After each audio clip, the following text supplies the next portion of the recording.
Hello everyone, welcome back to my channel. तो I hope आप सभी अच्छे होंगे और आपका वेलकम है हमारी मंजिल सीरीज 2026-27 में, जिसके अंदर हम क्लास 10th की मैथमेटिक्स यहाँ पे कवर कर रहे थे।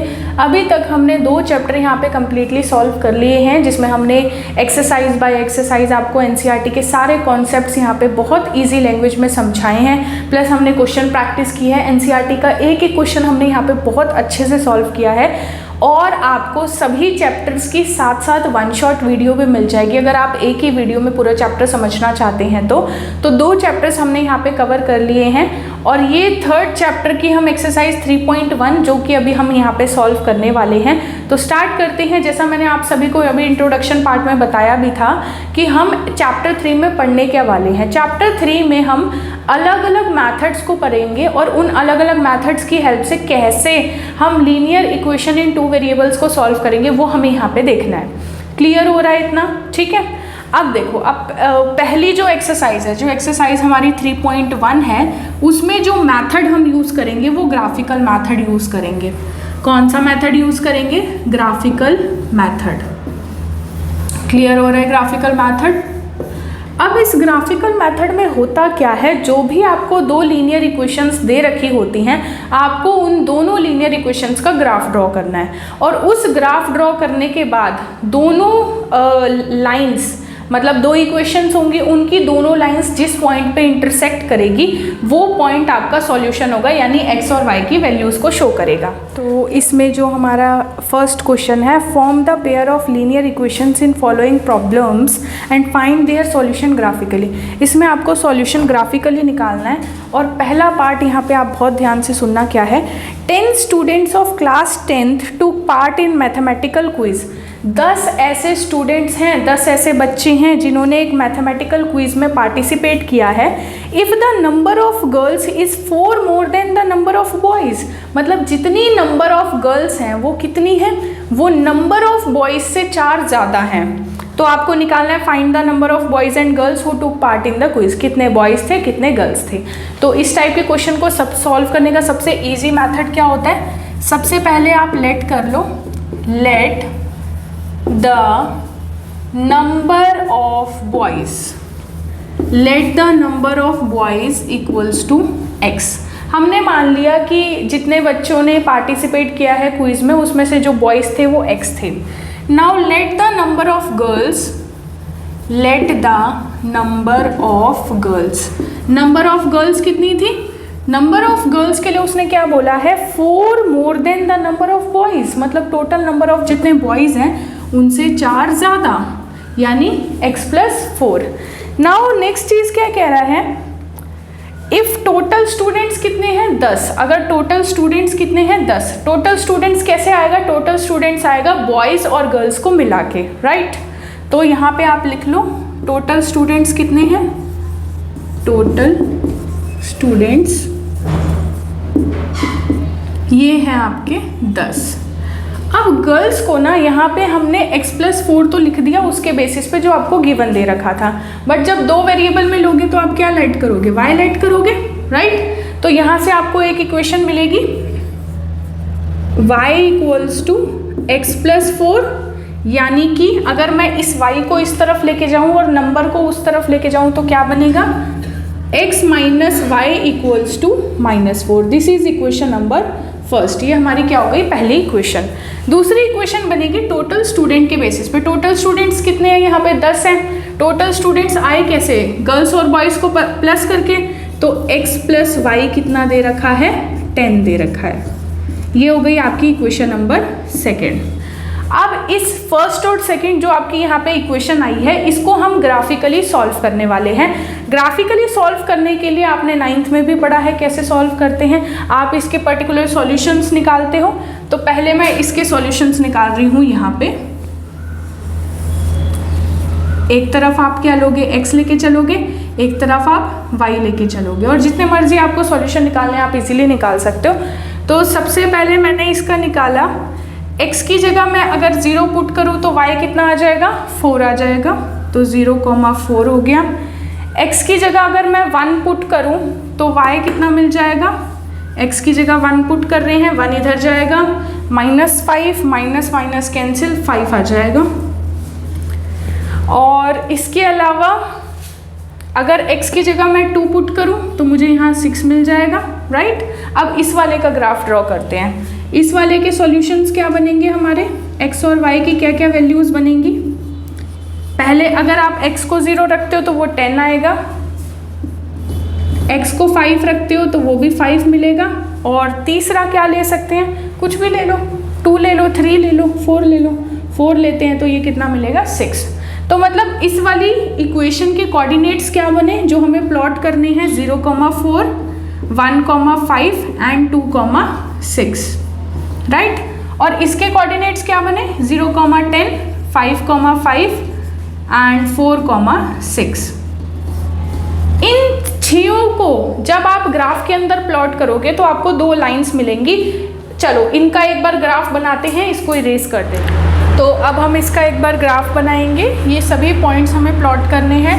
तो y का मैं 10 तक बना लेती हूँ और x एक्सिस मेरी लास्ट 5 तक जा रही है, तो इतना बना लेते हैं हम। तो इस तरीके से हम ग्राफ ड्रॉ करेंगे। यहाँ पे आपका 10, 9, आई होप आप सभी को दिख रहा होगा, 8, 7, 6, 5, 4, 3, 2 एंड यहाँ पे आपका आ जाएगा 1 एंड देन 0। ये आपका हो गया 0। यहाँ से x एक्सिस में हमें ले जाना है 5 तक। ये आपकी y एक्सिस हो गई और ये आपकी x एक्सिस हो गई। 1, 2, 3, 4, 5। अच्छा जी, करें इसकी प्लॉटिंग। अब देखो पहला कोऑर्डिनेट क्या है, 0,4, मतलब x एक्सिस में मुझे 0 चाहिए और y एक्सिस में 4 चाहिए। तो 0,4 मेरा इस बाउंड्री पे आ जाएगा, ठीक है, ये प्लॉट हो गया। उसके बाद 1,5, x एक्सिस से मुझे क्या चाहिए, 1 चाहिए और y एक्सिस से क्या चाहिए, 5 चाहिए। तो 1,5 यहाँ कहीं लाई करेगा, लिखते जाओ। ये 1,5 है, ये मेरा 0,4 है। तीसरी चीज़ 2,6, 2,6 देखो ये वाली लाइन जाएगी सीधी यहाँ तक, 2,6। ये कितना हो गया आपका, 2,6।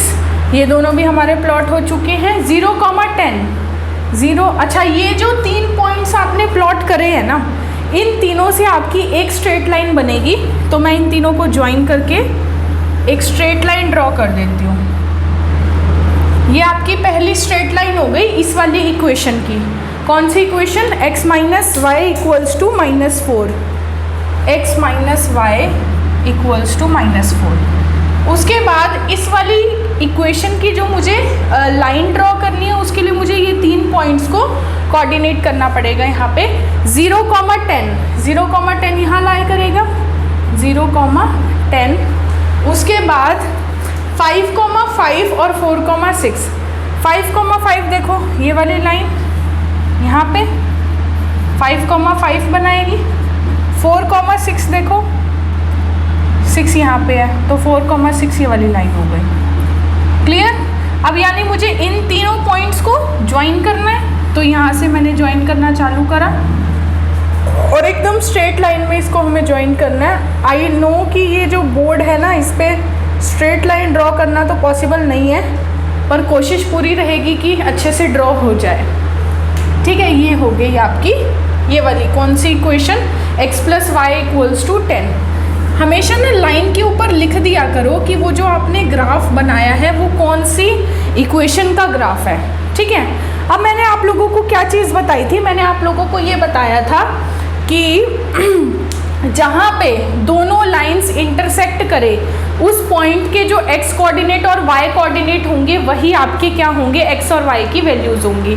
तो चेक करते हैं कि इस पॉइंट का जहाँ पे ये इंटरसेक्ट हो रहा है इसका कोऑर्डिनेट कितना आया है। तो x एक्सिस से मुझे 3 दिख रहा है और यहाँ से मुझे 7 दिख रहा है, 3,7। तो आप यहाँ पे लिख दो x = 3, y = 7। मतलब ये निकला x हमने किसको लेट करा था, नंबर ऑफ बॉयज़ को।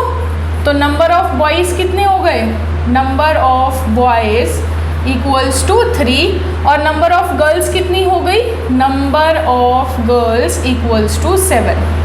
7 कैसे, 3 + 4 7, मतलब वैसे भी हमारा वेरीफाई हो रहा है और उस केस में भी हमारा वेरीफाई हो रहा है। तो आई होप आपको ये ग्राफ बनाना समझ आया होगा कि हमें ग्राफ कैसे बनाना है। अगर आपको इतना समझ आ गया है तो हम वीडियो में आगे बढ़ते हैं, आगे चलते हैं। नेक्स्ट हमारा फर्स्ट क्वेश्चन का सेकेंड पार्ट है, 5 pencils and 7 pens together cost ₹50। मतलब मैं 5 पेंसिल खरीदती हूँ और 7 पेन खरीदती हूँ तो उसका प्राइस मुझे ₹50 पड़ता है। Whereas 7 pencils and 5 pens together cost ₹46। अगर मैं 7 पेंसिल्स और 5 पेन खरीदती हूँ तो उसका कॉस्ट मुझे पड़ता है ₹46। Now we have to find the cost of 1 pencil and that of 1 pen. हमें एक पेंसिल का कॉस्ट निकालना है और एक पेन का कॉस्ट निकालना है। तो हमेशा क्वेश्चन में जो भी आपको फाइंड आउट करना होता है उसको आप क्या लेके चलते हो, उसको आप लेके चलते हो x एंड y। क्लियर? तो आप यहाँ पे क्या लिखोगे, सॉल्यूशन। सॉल्यूशन में हम क्या लिखेंगे जी, जो हमें कैलकुलेट करना है, let the cost of 1 pencil, एक पेंसिल का कॉस्ट कितना है, ₹x। हम लेके चल रहे हैं ₹x and that of pen. That मैं एक ही लाइन में लिख रही हूँ, आप चाहो तो अलग अलग लाइन में भी लेट कर सकते हो, it's your choice. And that of a pen, मतलब मैं पेन का कॉस्ट कितना लेके चल रही हूँ, ₹y। क्लियर हो रहा है? अच्छा जी, अब हम बनाएंगे इक्वेशंस एंड देन हमें ग्राफ बनाना है उन इक्वेशंस का। पहली इक्वेशन बनेगी फर्स्ट वाली लाइन से। फर्स्ट लाइन में देखो क्या कहता है, 5 पेंसिल्स और 7 पेन्स। 5 पेंसिल्स का मतलब क्या है, एक पेंसिल का कॉस्ट कितना है, ₹x। तो 5 पेंसिल का कॉस्ट कितना हो जाएगा, 5x प्लस एक पेन का कॉस्ट कितना है यहाँ पे, ₹y। तो y को मैं किससे मल्टीप्लाई कर दूंगी, 7 से। तो 7y equals to 50। This is equation number first. Now मुझे इक्वेशन नंबर सेकंड निकालनी है। तो सेकंड इक्वेशन में मेरे को क्या गिवन है, 7 पेंसिल्स गिवन है और 5 पेन्स गिवन है। तो 7 पेंसिल्स का हो गया आपका 7x और 5 पेन्स का कितना हो गया, 5y इक्वल्स टू, दोनों को मिला के जो आपको टोटल कॉस्ट पड़ा वो कितना पड़ा, 46। तो इक्वल्स टू क्या आ जाएगा यहाँ पे, 46। This is equation number second. ये हो गई आपकी फर्स्ट इक्वेशन, ये हो गई आपकी सेकेंड इक्वेशन। अब आपने कुछ भी नहीं करना, इनके सॉल्यूशंस रेडी करो और ग्राफ ड्रॉ कर दो। तो सॉल्यूशंस रेडी करेंगे कैसे भैया, पहले इसका निकालो। यहाँ x नीचे y, x, y फॉर्म में ले रहे हैं। उसके बाद यहाँ पे सबसे पहले मैं y को 0 कर देती हूँ तो x मेरा कितना आ जाएगा, 10। तो y equals to 0, x equals to 10। और इसमें क्या क्या कोऑर्डिनेट्स हम ले सकते हैं, 3 पुट करती हूँ, x की वैल्यू अगर मैं 3 पुट करती हूँ तो ये कितना हो जाएगा, 3 5 ज़ा 15, इधर ले जाएंगे तो 35, 7 5 ज़ा कितना होता है, 35 होता है। और क्या ले सकते हैं, 10 इधर ले लो, आपको इधर क्या मिल जाएगा, -4 मिल जाएगा। तो इसके कोऑर्डिनेट्स क्या क्या हो जाएंगे, 10, 0, 3, 5 एंड -4, 10, राइट। ओके, सो अब हम इसका ग्राफ ड्रॉ करेंगे। तो इसके एक बार यहाँ पे मैं कोऑर्डिनेट्स ले रही हूँ, वैसे ही सेम तरीके से एक बार x लेके चलो, एक बार y लेके चलो, और यहाँ पे आपने अलग अलग वैल्यूज़ को लेके चलना है। तो अगर आप x की जगह 3 पुट करोगे तो ये 21 हो जाएगा, 21 इधर लेके जाओगे तो कितना आएगा, 20 हो जाएगा, 5 4 ज़ा 20, तो 3 5, करेक्ट।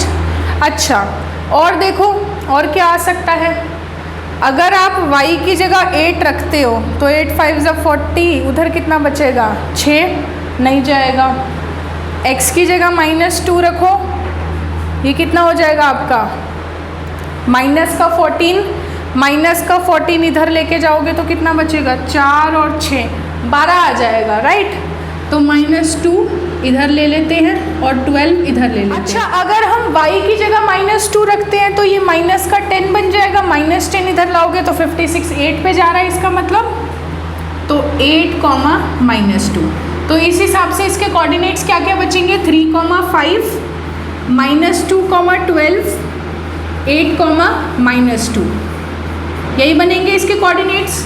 चलो अब इसकी प्लॉटिंग की बारी आती है, तो फटाफट से एक बार इस वाले पार्ट को इरेज कर देते हैं, क्योंकि इस बार आपके पास नेगेटिव वैल्यूज़ भी हैं। तो आपका जो ग्राफ ड्रॉ होगा वो क्वाड्रेंट वाला यानी 4 वाला ड्रॉ होगा, जिसमें चारों क्वाड्रेंट्स उसमें आते हैं, तो उसके अकॉर्डिंग आपको ग्राफ ड्रॉ करना है। चलिए जी, तो ये मैंने अलग अलग कोऑर्डिनेट्स लिख दिए हैं। अब देखो ग्राफ बनाने के लिए पहले हम चेक करते हैं कि एक्स एक्सिस कहाँ तक जा रही है। तो हाईएस्ट जो जा रही है वो 10 तक जा रही है और नेगेटिव लाइन में -4 तक जा रही है। तो ये हमारी एक्स एक्सिस होती है जी, ठीक है। अच्छा, अब वाई एक्सिस कहाँ तक जा रही है? 12 तक जा रही है और लोएस्ट हमारी -2 तक जा रही है। तो आप इसको ड्रॉ कर सकते हो, ये आपकी वाई एक्सिस हो गई, ठीक है। अब x के कोऑर्डिनेट्स 10 तक जा रहे हैं, तो यहाँ पे आपका कहीं 0,0 लाई करता है। फिर आपका 1 2 3 4 5 6 7 8 9 10, करेक्ट। अब देखो नेगेटिव डायरेक्शन में मेरा -2 और -4 आ रहा है, तो यहाँ पे मैं क्या लिख सकती हूँ? -1 -2 -3 -4। अब देखो y एक्सिस का मेरा कहाँ तक जा रहा है? पॉजिटिव लाइन में 10 तक जा रहा है, तो यहाँ से आप स्टार्ट कर सकते हो 1 2 12 तक जा रहा है ना, 3 4 5 6 7 8 9 10। जगह नहीं बची, कोई बात नहीं, हम ऊपर जाएंगे। यहाँ पे हो गया आपका 10, फिर 11 एंड देन 12, ठीक है। हमें थोड़ा नीचे ग्राफ ड्रॉ करना चाहिए था हालांकि, ताकि थोड़ा अच्छे से एडजस्ट हो जाता। फिर वाई एक्सिस में माइनस का देखोगे तो -2 तक जा रहा है, -1 -2। आगे लिखना चाहो तो लिख सकते हो, इट्स अप टू यू। पहली देखो, पहला कोऑर्डिनेट क्या है? 10,0, मतलब x एक्सिस 10 है और y एक्सिस 0 है, तो दैट मीन्स वो x एक्सिस के ऊपर लाई करेगा। ये रहा आपका 10,0। नेक्स्ट 3,5, x का 3 y का 5, ये आ गया आपका 3,5। साथ साथ प्लॉट करते जाओ और उस चीज़ को सर्कल कर दो, ताकि एग्जामिनर जो भी आपका एग्जाम पेपर चेक करे उसको क्लियरली दिखे कि आपने कहाँ पे प्लॉटिंग करी है, ठीक है। ये हो गया आपका। नेक्स्ट आपका है -4,10, -4 यहाँ है, 10 इधर कहीं होगा, तो इधर कहीं आपका -4,10 बनेगा जी। अच्छा, नेक्स्ट है आपका 3,5 जो हम ऑलरेडी प्लॉट कर चुके हैं। अब देखो यहाँ से आपको एक अच्छी हिंट मिल रही है। क्या हिंट मिल रही है? 3,5 इधर भी आ रहा है, 3,5 इधर भी आ रहा है, मतलब 3,5 तो दोनों में आ रहा है। इसका मतलब 3,5 ही वो पॉइंट है जो इंटरसेक्टिंग पॉइंट है, जो दोनों लाइंस पे लाई कर रहा है। That's it, okay. उसके बाद -2,12, -2 इधर है, 12 इधर कहीं जाएगा। इसको ना इरेज ही कर देते हैं, सही से बना लेते हैं इसको, ताकि आप लोगों को क्लियर समझ आ पाए। -2,12 मतलब ये यहाँ पे जाएगा पॉइंट, -2,12। और एक पॉइंट यहाँ पे भी था ना -4,10, उसको भी हम यहाँ पे पुट कर देते हैं, राइट। अब हमने अपने सभी पॉइंट्स को यहाँ पे प्लॉट कर लिया है। अब हम इसको ज्वाइन करके स्ट्रेट लाइंस ड्रॉ करेंगे। पहला आपका जो कोऑर्डिनेट जा रहा है 10,0 और 3,5 को मुझे मैच करना है। फिर इसको मुझे -4,10 के साथ मैच करना है, ठीक है। और इसको एक्सटेंड कर दो, जितना एक्सटेंड कर सकते हो करते रहो। दूसरी लाइन जो बन रही है वो उसमें 3,5 आ रहा है, -2,12 आ रहा है, मतलब मुझे इसको और इसको ज्वाइन करना है। फिर मुझे 8,-2 के पास लेके जाना है इसको, 8,-2 यानी यहाँ पे लेके आना है। तो दोनों लाइंस जो इंटरसेक्ट हो रही हैं वो कहाँ पे इंटरसेक्ट हो रही है? 3,5 पॉइंट पे इंटरसेक्ट हो रही है। मतलब आपका जो सॉल्यूशन है ग्राफ का वो क्या हो गया? 3,5 हो गया।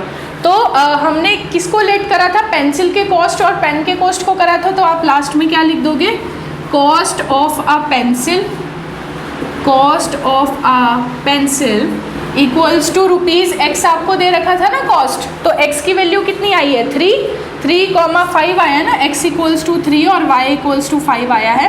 तो कॉस्ट ऑफ पेंसिल कितना हो गया? ₹3। मतलब एक पेंसिल कितने की है? ₹3 की है। और cost of a pen, pen का कॉस्ट कितना हो गया, cost of a pen, pen का कॉस्ट कितना हो गया ₹y, यानी कि 5 रुपीज़, तो ₹5 इसका हो जाएगा। क्लियर हो गया? आई होप ये वाला क्वेश्चन आपको समझ आया हो, कैसे हमने ग्राफ की हेल्प से x और y की वैल्यूज़ को यहाँ पे फाइंड आउट किया है। इस वाली जो पूरी एक्सरसाइज में है उसमें आपको ग्राफिकल मेथड ही सॉल्व करना है, मतलब ग्राफिकल मेथड की बहुत अच्छी इसमें प्रैक्टिस आपकी हो सकती है। इस पूरे चैप्टर के अंदर हमारी जो एक्सरसाइज है, सभी एक्सरसाइज एक पर्टिकुलर मेथड पे बेस्ड है। जैसे ये वाली एक्सरसाइज आपकी ग्राफिकल मेथड पे बेस्ड है, इससे अगले वाले में आप देखोगे सब्स्टिट्यूशन मेथड से कैसे हम दो इक्वेशंस को सॉल्व करते हैं, फिर आप देखोगे एलिमिनेशन मेथड से हम कैसे सॉल्व करते हैं। बट एग्जाम में इतना इजी नहीं आता, एग्जाम में आपको स्टेटमेंट वाले क्वेश्चंस आएंगे इस चैप्टर से, लीनियर इक्वेशन इन 2 वेरिएबल से, जैसे ट्रेन की स्पीड वाले, एज वाले क्वेश्चंस, जो कि आप आगे करोगे भी जब हम 3.2 3.3 करेंगे, तो उसमें आप अलग अलग टाइप के डिफरेंट टाइप ऑफ क्वेश्चंस देखोगे, जिसमें हम अलग अलग मेथड्स का यूज़ करके इन चीज़ों को सॉल्व करेंगे। ठीक है, चले जी अपने अगले क्वेश्चन की तरफ। क्वेश्चन नंबर 4 स्टार्ट करते हैं। Which of the following pair of linear equations are consistent और इनकंसिस्टेंट? तो जैसा मैंने अभी आप लोगों को समझाया भी था, इनकंसिस्टेंट उस केस में बनता है जब आपका कोई भी सॉल्यूशन नहीं आता, मतलब आपके नो सॉल्यूशन फॉर्म होते हैं, और बाकी दो केसेस जब आपका यूनिक सॉल्यूशन और इनफाइनाइटली मेनी सॉल्यूशंस आते हैं तो आपका कंसिस्टेंट ग्राफ बनता है। तो आपको सबसे पहले ये आइडेंटिफाई करना है कि आपका जो ग्राफ आपको दे रखा है वो कंसिस्टेंट है या इनकंसिस्टेंट है, और अगर वो कंसिस्टेंट है तो आपको उसका सॉल्यूशन ग्राफिकल मेथड से निकालना है। ठीक है जी, क्लियर हो गई इतनी चीजें? तो कैसे चेक करते थे? A1/A2 कितना है? A1 1 है, A2 2 है। फिर B1/B2 1/2 आ रहा है, और C1/C2 5/10 बनेगा, यानी कि 1/2 हो गया। तीनों हमारे बराबर आ रहे हैं, और जब A1/A2 इक्वल आता है B1/B2 के, और वो इक्वल आता है C1/C2 के, तो ऐसे केस में हम कह देते हैं कि जो आपका ग्राफ है वो क्या प्रोड्यूस कर रहा है? Infinitely many solutions, infinitely many solutions. ठीक है, और इनफाइनाइटली मैनी सॉल्यूशन के केस में कंसिस्टेंट ग्राफ होता है। कैसा ग्राफ होता है? कंसिस्टेंट ग्राफ रहता है, और जो आपकी ग्राफ बनेगा वो कोइंसाइड करेगा, दोनों लाइंस एक दूसरे के ऊपर लाई करेंगी। तो अभी हम यहाँ पे ग्राफ भी ड्रॉ करके देखेंगे। अच्छा, तो इसको ग्राफ को ना हम यहाँ ड्रॉ कर देते हैं, नीचे ड्रॉ कर देती हूँ मैं। ठीक है, अच्छा जी, सबसे पहले मैं बनाऊंगी x + y = 5 का ग्राफ। तो उसको बनाने के लिए मुझे x और y की वैल्यूज चाहिए होंगी, तो दो वैल्यूज x और y की हम यहाँ पे ले लेते हैं, 0,5 और 5,0। फिर सेम इसके लिए मुझे चाहिए होगा 2x और 2y के लिए, तो इसके लिए देखते हैं क्या वैल्यूज रहती है x और y की। तो अगर मैं x को 0 रखूंगी तो इसमें भी y मुझे क्या मिलेगा? 5 मिलेगा, और y को 0 रखूंगी तो x को मुझे क्या मिलेगा? 5 मिलेगा। मतलब दोनों के सॉल्यूशंस कैसे आ रहे हैं? सेम आ रहे हैं। तो जी इसका ग्राफ कैसे ड्रॉ होगा? ये अगर आपका ग्राफ है, this is your y axis, this is your x axis, यहाँ आपका 0,0 प्लॉट होगा, 1 2 3 4 5, इधर से 1 2 3 4 एंड 5। क्लियर हो गया? 0,5 बताओ मुझे कहाँ आएगा? 0,5 मेरा यहाँ लाया करेगा, और 5,0 यहाँ लाया करेगा। आपने दोनों को क्या कर देना है? मैच कर देना है। ठीक है, दोनों को हमने क्या कर देना है? मैच कर देना है। दूसरे का ग्राफ भी यही सेम बनेगा, इसी के ऊपर लाइन आ जाएगी एक और। तो दोनों का ग्राफ सेम है, तो वो कोइंसाइड कर रहा है। आई होप आपको ग्राफ बनाना समझ आया होगा कि सॉल्यूशन की हेल्प से हम ग्राफ को कैसे बना रहे हैं, ये चीज क्लियर हुई होगी। तो अब हम बढ़ते हैं अपने सेकेंड पार्ट की तरफ। सेकेंड पार्ट में देखते हैं क्या दे रखा है। x - y = 8, 3x - 3y = 16। तो सबसे पहले आप वही से काम करोगे, A1/A2 निकालोगे, दैट इज 1/3, B1/B2 निकालोगे तो -1/3 -3 और उसको कट करोगे तो आपको 1/3 ही रिसीव हो जाएगा। C1/C2 निकालो, C1/C2 8/16। अब 8/16 क्या होता है जी, कैंसिल आउट करके 1/2। तो A1/A2 नॉट इक्वल आ रहा है C1/C2 के, मतलब B1/B2 के बराबर तो है लेकिन C1/C2 के बराबर नहीं है। और ऐसा कब होता है, जब नो सॉल्यूशन होता है, कोई सॉल्यूशन ऑब्टेन नहीं होता, और जब नो सॉल्यूशन होता है तो ग्राफ कैसा होता है, इनकंसिस्टेंट। ग्राफ कैसा हो जाता है, इनकंसिस्टेंट। समझ आ गया जी सबको। अब इस केस में आपको ग्राफ ड्रॉ नहीं करना, उसने बोला था कि जब कंसिस्टेंट होगा तभी आपको ग्राफ ड्रॉ करना है और उस ग्राफ के सॉल्यूशंस निकालने हैं। ठीक है जी। इसमें सॉल्यूशन क्या आया है, इस वाले क्वेश्चन में सॉल्यूशन आपका आया है y = x - 5। क्योंकि देखो इनफाइनाइटली मैनी सॉल्यूशन है, तो जो जो आप x की वैल्यूज रखते जाओगे आपको y की वैल्यूज मिलती जाएंगी, इसलिए इनफाइनाइटली मैनी सॉल्यूशन था। इस केस में आपका नो सॉल्यूशन आया है और आपका ग्राफ कैसा बना है, इनकंसिस्टेंट ग्राफ बना है। क्लियर हो गया जी। बढ़े अपने थर्ड पार्ट की तरफ। थर्ड पार्ट की इक्वेशन है 2x + y - 6 = 0, 4x - 2y - 4 = 0। तो सबसे पहले अपना वही सेम A1/A2 निकालेंगे, 2/4, ये कितना हो जाएगा कैंसिल होके 1/2। B1/B2 की बात करते हैं, B1/B2 ये हो जाएगा 1/-2 which is -1/2। अच्छा, C1/C2 देखो कितना आएगा, C1/C2 आएगा -6/-4, माइनस से माइनस कैंसिल आउट हो जाएगा। This is 3, this is 2, 3/2। तो पहला ही दूसरे के इक्वल नहीं आ रहा, तो मतलब केस कौन सा बनेगा, A1/A2 not equal to B1/B2। और ऐसा कब होता है, जब आपका सॉल्यूशन कैसा होता है, यूनिक सॉल्यूशन होता है।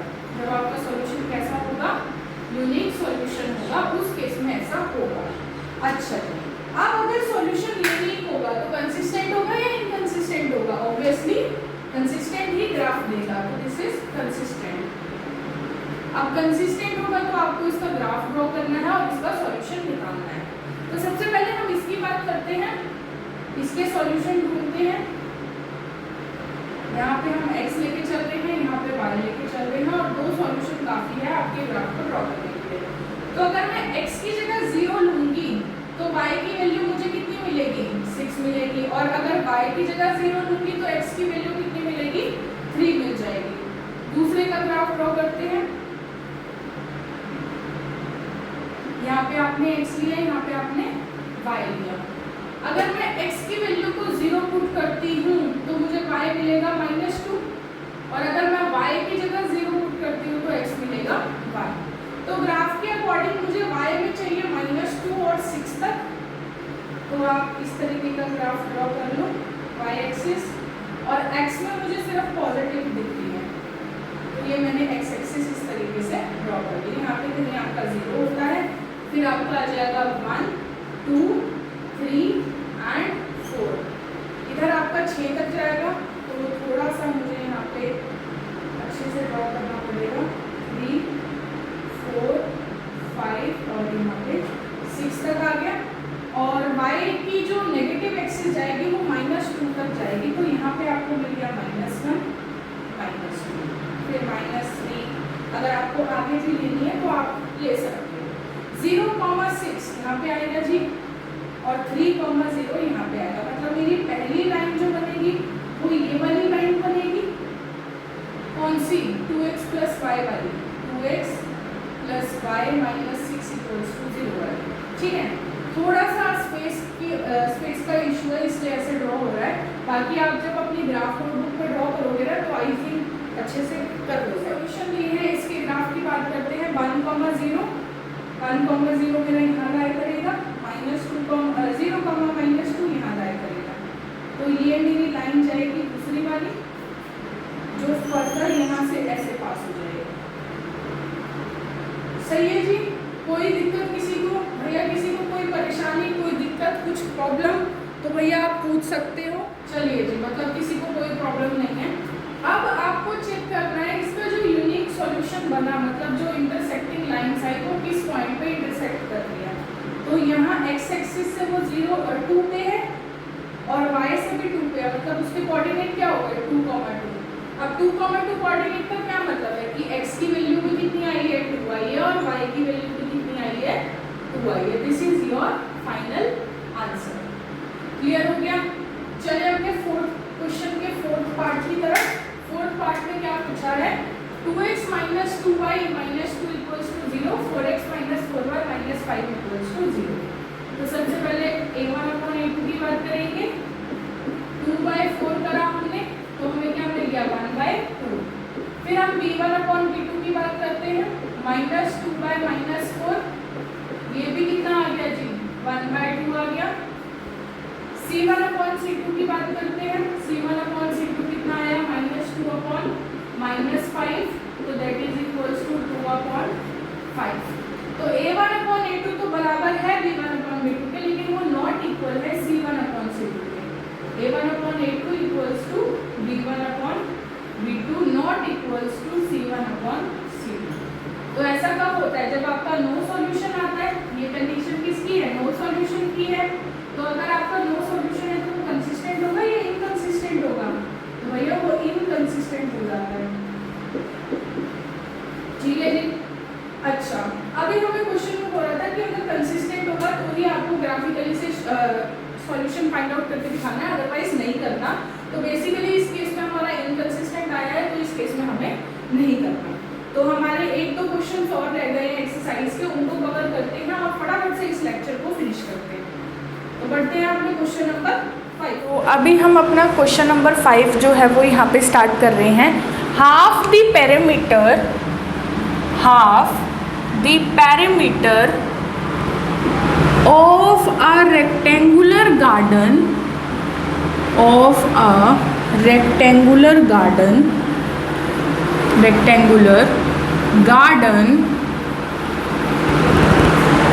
नेक्स्ट क्या है, whose length is 4 metre, whose length is। देखो अगर आप लोगों के पास ना NCERT की बुक है तो बहुत अच्छी बात है, आप लोग जो है वो उस बुक को निकाल के भी बैठ सकते हो, और अगर नहीं है तो आपके लिए मैं क्वेश्चन यहाँ पे लिख ही रही हूँ, ठीक है। तो आपको ऐसी कोई दिक्कत होने वाली नहीं है। मोर देन विड्थ, ठीक है जी। जिसकी लेंथ जो है वो 4 मीटर ज़्यादा है उसकी विड्थ से, तो उसका जो पैरामीटर का आधा है वो कितना हो जाएगा, वो हो जाएगा जी कितना 36 मीटर्स। हमें फाइंड क्या करना है, find the dimensions of garden की डायमेंशंस क्या क्या होंगी वो आपको फाइंड आउट करना है। Find the dimensions of the garden, ठीक है जी। और करना किससे है, क्योंकि ये फर्स्ट एक्सरसाइज है तो आपको ग्राफिकल मेथड का इसमें यहाँ पे यूज़ करके सॉल्व करना है इसको। चलिए जी समझते हैं इसको आगे। अब देखो आपको एक रेक्टेंगुलर गार्डन दे रखा है, तो मैं एक रेक्टेंगुलर गार्डन यहाँ पे छोटा सा ड्रॉ कर रही हूँ, ठीक है। अब देखो क्या कह रहे हैं, whose लेंथ इज। सबसे पहला अटैक जो हम करते हैं वो लेंथ और ब्रेथ को फाइंड आउट करने पे करते हैं। तो कहता है whose length is 4 metre more than its width.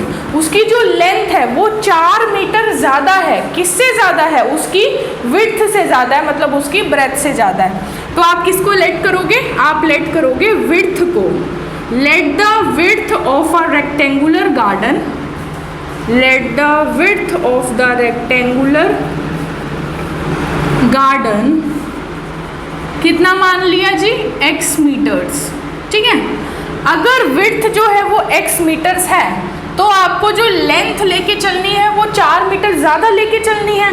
तो लेंथ क्या हो जाएगी, लेंथ ऑफ रेक्टेंगुलर गार्डन कितनी हो जाएगी, 4 ज़्यादा हो जाएगी रेक्टेंगुलर गार्डन, यानी कि x + 4 मीटर्स। अगर ये चीज़ें मुझे डायग्राम में शो करनी है तो मैं कैसे शो करूँगी, ये मैंने x लिया है जी, x मीटर्स लिया है, और ये पार्ट मैंने x + 4 मीटर्स लिया है, ठीक है। पैरामीटर को हम शो करते हैं इसकी बाउंड्री की लेंथ कितनी है, टोटल लेंथ ऑफ बाउंड्री, और एरिया को हम शो करते हैं अंदर वाले पार्ट से। हालांकि इस क्वेश्चन में एरिया का कोई काम ऐसा है नहीं जो आपको चाहिए हो, ठीक है जी। चलो अब ये बात कर रहा है हाफ द पैरामीटर, पैरामीटर तो लेना है लेकिन आधा लेना है, तो हाफ द पैरामीटर लेते हैं जी। पैरामीटर का आधा, पैरामीटर का आधा मतलब पैरामीटर का 2 से डिवीजन, ठीक है, वो कितना है, वो है 36, इज 36। अब पैरामीटर ऑफ रेक्टेंगल होता क्या है, पैरामीटर ऑफ रेक्टेंगल होता है 2 ब्रैकेट में length plus breadth divided by 2 equals to 36। 2 से 2 कैंसिल आउट कर सकते हैं, क्यों, क्योंकि प्रोडक्ट में है। अगर प्लस माइनस में होगा तो आप कैंसिल आउट नहीं करोगे, बट अगर प्रोडक्ट में है तो आपको कैंसिल आउट करना है। आपको कैंसिल आउट आप कर सकते हो और बाद में भी कर सकते हो। आप इस 2 को इससे क्रॉस मल्टीप्लाई करके बाद में जो सॉल्व करोगे उससे भी आप कर सकते हो, ऐसी कोई इशू वाली बात नहीं है। चलो अब कहता है लेंथ प्लस ब्रेथ, तो लेंथ ये रही, ब्रेथ ये रही, दोनों को प्लस करना है। तो x प्लस 4 में मैंने प्लस कर दिए कितने, x, तो ये बराबर किसके हो गया, 36 के। x प्लस x कितना होता है 2x, 4 एज इट इज आएगा इक्वल्स टू 36। तो 2x कितना हो जाएगा 36 माइनस 4, ठीक है। तो 2x कितना बन गया 32, यानी x कितना हो गया 32/2, ठीक है, ठीक है। तो x कितना आ जाएगा जी, x आ गया आपका 32/2, कैंसिल आउट करोगे तो 2 1 ज़ा 2, 2 6 ज़ा 12, तो x मेरा आ गया 16, ठीक है। और x था क्या, x थी हमारी विड्थ, विड्थ कितनी आ गई, विड्थ आ गई 16 मीटर। अगर विड्थ आ चुकी है तो लेंथ आप निकाल सकते हो, x प्लस 4 था, x आपको 16 पता लग गया है तो x प्लस 4 लेंथ हो जाएगी, तो लेंथ इक्वल्स टू 16 प्लस 4 मीटर्स, यानी कि 20 मीटर। हमें क्या क्वेश्चन में फाइंड आउट करना था, हमें क्वेश्चन में निकालना था डायमेंशंस ऑफ गार्डन। डायमेंशंस का मतलब होता है लेंथ और ब्रेथ, तो लेंथ हम निकाल चुके हैं और ब्रेथ भी हम निकाल चुके हैं। अगले क्वेश्चन की तरफ बढ़ते हैं।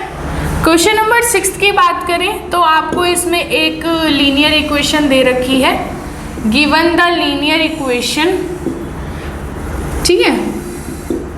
एक लीनियर इक्वेशन आपको सिंपली दे दी जाएगी और आपको क्या करना है, उस लीनियर इक्वेशन का यूज़ करके जो भी आपको 3 पार्ट्स दे रखे हैं उसको आपको सॉल्व करना है, ठीक है। तो 2x plus 3y minus 8 equals to 0, ये आपकी जो है वो लीनियर इक्वेशन दे रखी है। अब आपको एक अलग से लीनियर इक्वेशन इन 2 वेरिएबल चाहिए। राइट लीनियर इक्वेशन in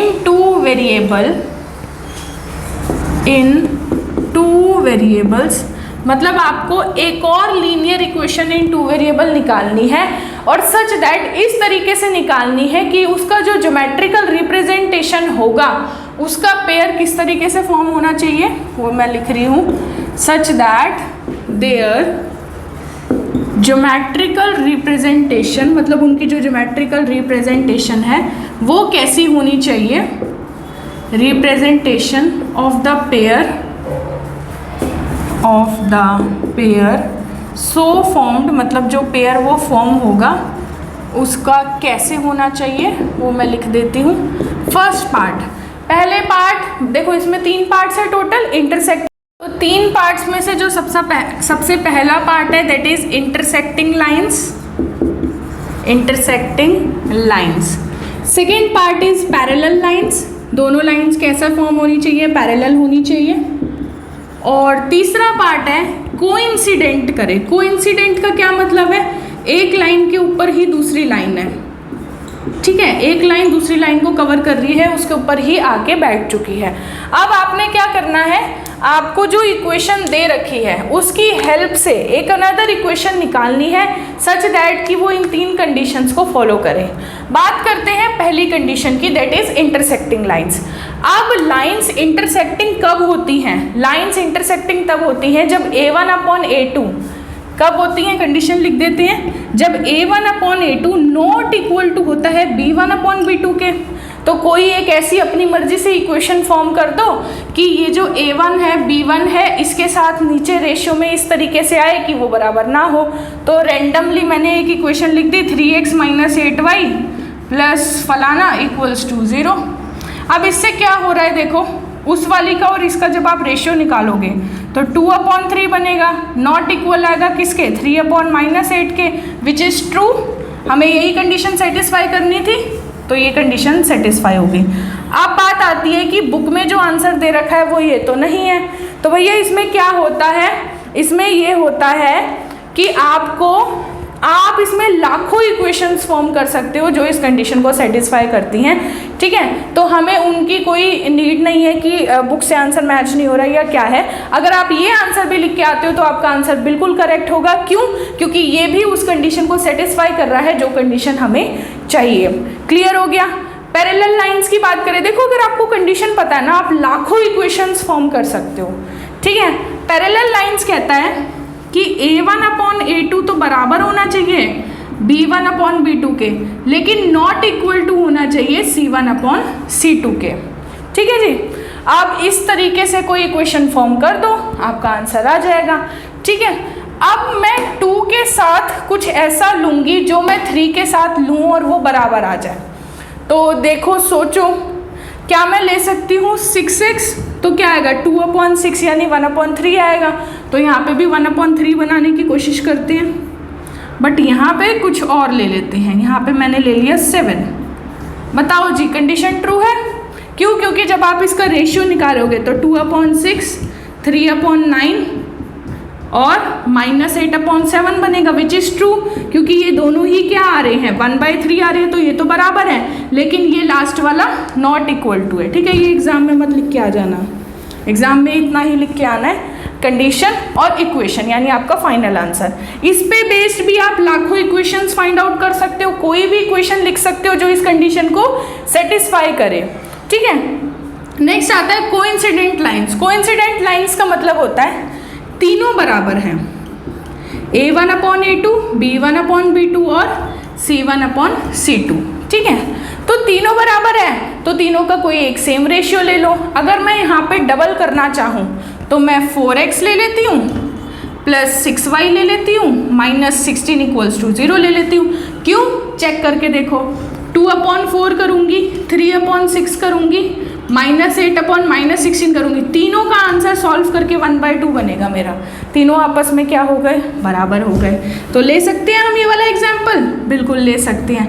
अब मैंने तीनों ही ऐसे एग्जाम्पल लिए हैं जो बुक से डिफरेंट है, सिर्फ इसलिए ताकि मैं आपको बता पाऊँ कि आप भी ऐसा कर सकते हो, ठीक है। चलो जी, ये तो हो गया हमारा 6th क्वेश्चन। अब देखो एक क्वेश्चन आई थिंक और बचा है 7th क्वेश्चन, जिसमें आपको ग्राफ ड्रॉ करना है, तो वो वाला कंप्लीट करते हैं, फिर आपकी एक्सरसाइज 3.1 यहाँ पे कंप्लीट हो जाएगी।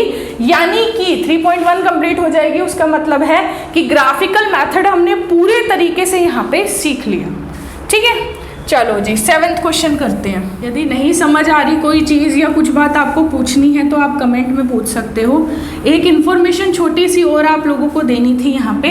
वो इन्फॉर्मेशन क्या है? वो इन्फॉर्मेशन है कि हमारा व्हाट्सएप चैनल जो है वो लाइव हो चुका है। व्हाट्सएप चैनल जो है वो लाइव हो चुका है। लिंक आपको कहाँ मिलेगा? डिस्क्रिप्शन में मिलेगा, डिस्क्रिप्शन चेक करो। दूसरी चीज़, टेलीग्राम चैनल हो चुका है। टेलीग्राम चैनल हमारा बन चुका है। जिन बच्चों ने ज्वाइन नहीं किया करो, बाकी सब्जेक्ट्स के जिसमें भी आपको नोट्स की रिक्वायरमेंट होती है, इंग्लिश की समरीज हो गई, पोइटिक डिवाइसेस हो गई, कई सारी चीज़ें, बहुत सारा आपका कंटेंट जो है आपको वहीं प्रोवाइड किया जाएगा जो चैनल पे अवेलेबल नहीं है। चैनल पे हम पीडीएफ्स अपलोड नहीं कर सकते, तो आपको वो सारी चीज़ें वहाँ पे मिलेंगी। या फिर अगर व्हाट्सएप नहीं चलाते, टेलीग्राम नहीं चलाते, अरे गूगल तो होगा आपके पास, ब्लॉग चेक करो, हमारा ब्लॉग चेक करो। ब्लॉग का लिंक जो है वो भी आपको डिस्क्रिप्शन में, इसी वीडियो के डिस्क्रिप्शन में मैं प्रोवाइड कर दूंगी। इन तीनों में से आप कोई भी चीज़ चेक कर सकते हो, तीनों जगह आपको कंटेंट जो है वो सेम प्रोवाइड किया जाएगा, ठीक है। चलो जी, इंफॉर्मेशन समझ आ गई तो आगे बढ़ जाते हैं क्वेश्चन नंबर 7 की तरफ। 7th क्वेश्चन कहता है draw the graphs of the equation. Question number 7, draw the graphs of the equation, कौन सी इक्वेशन का आपको ग्राफ ड्रॉ करना है जी? वो इक्वेशंस मैं यहाँ पे नोट कर रही हूँ, आपने बहुत ध्यान से ग्राफ पेपर लेना है और उस पर ड्रॉ करना है।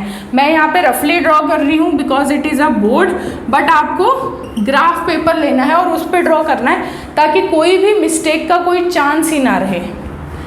And 3x + 2y - 12 = 0। ठीक है, ये दो इक्वेशन आपको दे दी, आपको क्या करना है, आपको इन दोनों इक्वेशन का ग्राफ ड्रॉ करना है। अब जो ग्राफ ड्रॉ हम करेंगे उसमें फॉर्म क्या होगा, उसमें ट्राइंगल फॉर्म होगा, उसके आपको कोऑर्डिनेट्स भी निकालने हैं। Determine the coordinates of the triangle formed, जो ट्राइंगल फॉर्म होगा उसके आपको कोऑर्डिनेट्स निकालने हैं बाय दीज लाइंस। ये दो लाइन है, ट्राइंगल के लिए कितनी चाहिए, 3 लाइन चाहिए, तो हमें एक एक्स एक्सिस भी चाहिए होगी। Formed by these lines and x axis. ठीक है जी, करें सॉल्यूशन की बात।